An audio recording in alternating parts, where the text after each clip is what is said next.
Qué difícil que es correrse de la agenda del coronavirus, de las medidas, de la cantidad de casos, de lo que sucede en nuestro país, pero también en paralelo marcha la vida cotidiana, marcha la economía, la adquisición de los alimentos, y en eso nos vamos a poner ahora, a analizar, porque según un estudio de ISEPI, el Instituto de Investigación Social, Económica y Política Ciudadana, los alimentos en marzo aumentaron un 5,18%. Estamos con su director, con Isaac Rudnick, a quien saludamos. ¿Cómo te vas, Isaac? Muchas gracias por atendernos nuevamente. Hola, ¿cómo les va? Bien. Mucho gusto hablar siempre con ustedes. Bueno, parece ser que no hay medida que contenga la suba de alimentos. Sí, por lo menos las medidas que se han tomado hasta ahora no son efectivas, no llegan a producir la contención esperada. El gobierno había anunciado una serie de orientaciones que apuntaban a eso, con una previsión de que en este año la inflación iba a ser del orden del 30%. Quedó lejos, ¿no? Quedó ya bastante lejos.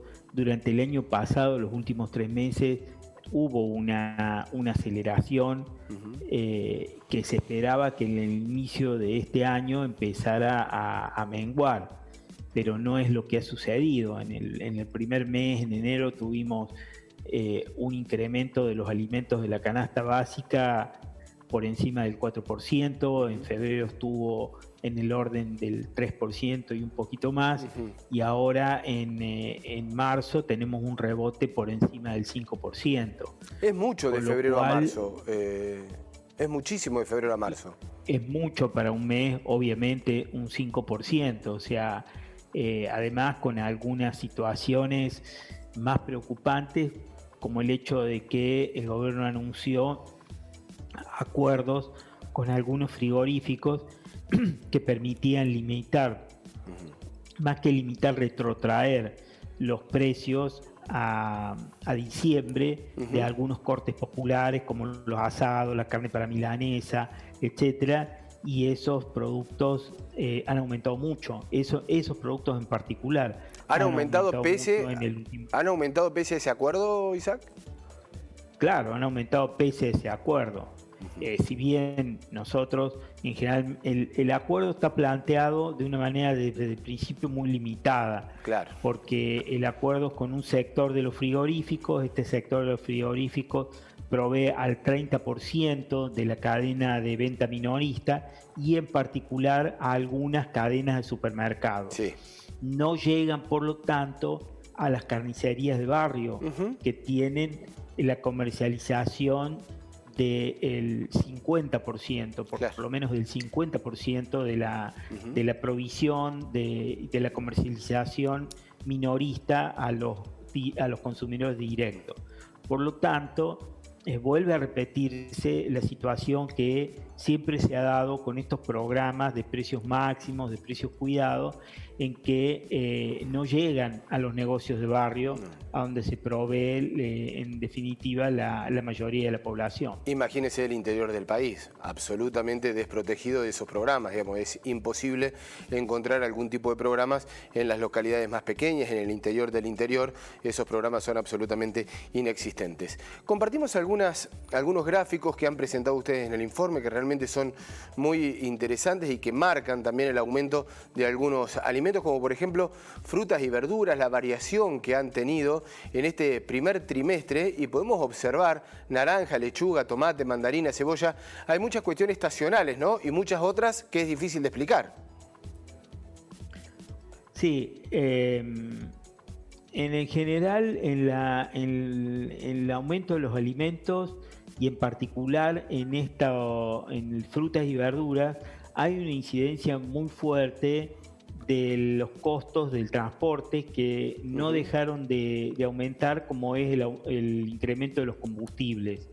El incremento de los combustibles estuvo exento del congelamiento del resto de las tarifas y aumentó durante todo el año pasado y continúa aumentando durante este año. Entonces eso en productos como frutas y verduras que tienen mucho costo en el transporte ha incidido muy fuertemente, además de las situaciones estacionales y además de esto que vos planteás, que hay productos que realmente no tienen ninguna justificación, por lo menos en los porcentajes de incremento que se dan. Por ahí siempre hay costos que aumentan y que requieren adecuarse a los precios, o los precios adecuarse a esos nuevos costos, pero obviamente acá hay aumentos que son muy desmesurados.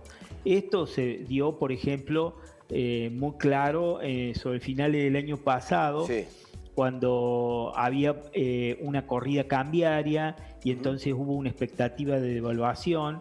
Entonces los productores y las grandes cadenas de comercialización se adelantaron porque tenían expectativas de que iba a haber una devaluación. La devaluación, por supuesto, después no se produjo, por lo menos en la magnitud que ellos esperaban, pero los precios no bajaron. Sí, también las industrias alimenticias, ¿no? Las empresas alimenticias que forman parte de estos aumentos que son realmente extraordinarios, digamos, porque allí hay mucha concentración empresarial a la hora de definir los precios.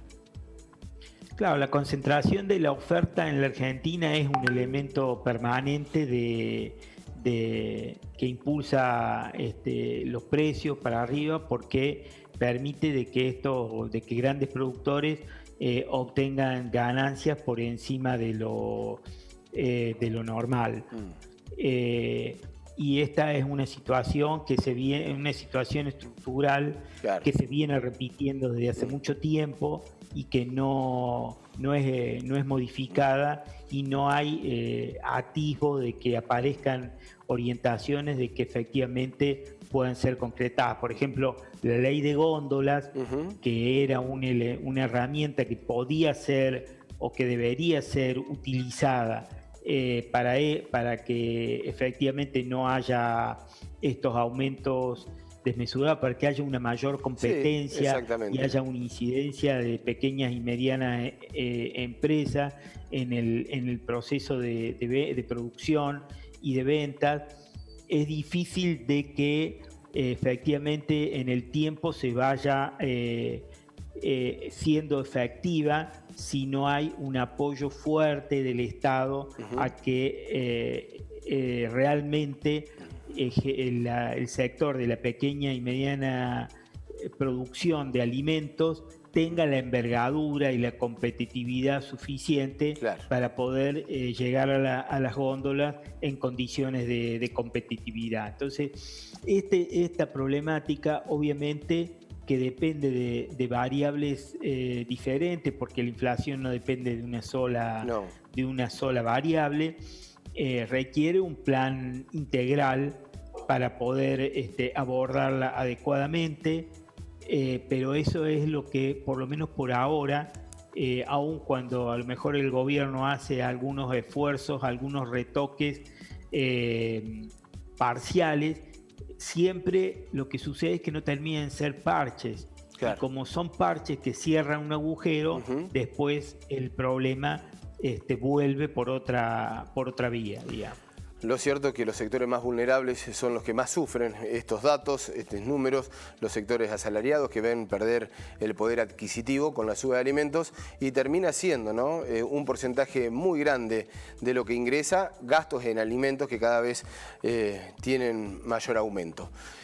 Isaac... Sí, hay algunas ayudas que son importantes de parte del gobierno. Por ejemplo, la tarjeta alimentar se incrementó casi en un 50% en el último mes del año, y es lo que se está cobrando hoy, pero digamos, lo que entra por una ventana como nuevo ingreso se va por la ventana de los aumentos de precios, ¿no? Isaac, muchísimas gracias como siempre, un fuerte abrazo. No, muchas gracias a ustedes. Hasta luego.